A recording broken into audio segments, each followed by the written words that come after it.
In short, I think it was patently clear from what we've witnessed over the last couple of hours since proceedings started this morning. It is very clear that it is impractical to proceed, as Justice Madlanga was saying, in the fashion that we have. To your question regarding, again, it's a matter of practicalities. It was simply impractical, given the technical issues related to this witness's testimony, to have the commissioners in the auditorium here.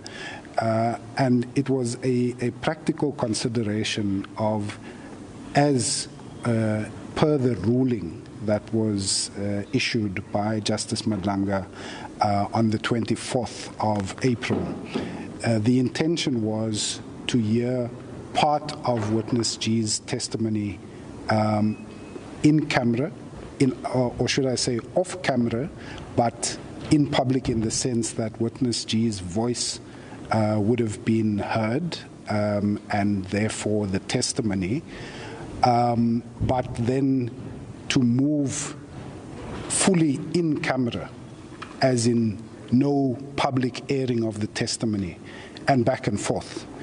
So there was that practical consideration, and for that reason it was impractical for them to sit and have the hearing here in the auditorium. And then as the testimony unfolded, I think it became clear that this was just not going to work practically. And of course, this is against the backdrop of the Commission's commitment to transparency.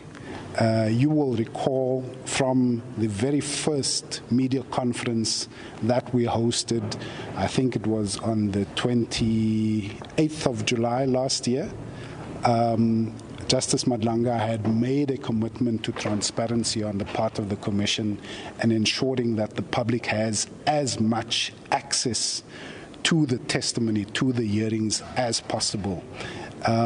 As matters stand, we, until today, day 100 of the hearings, has only one hearing had been fully in camera.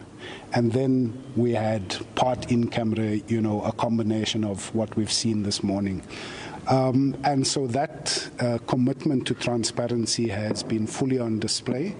I don't think anyone can doubt the commitment of the Commission and, of course, Justice Madlanga to ensuring that the public sees, hears, and is able to understand for themselves, what has been transpiring before the Commission, which, of course, is key to the functioning of the criminal justice system in South Africa, and the rule of law.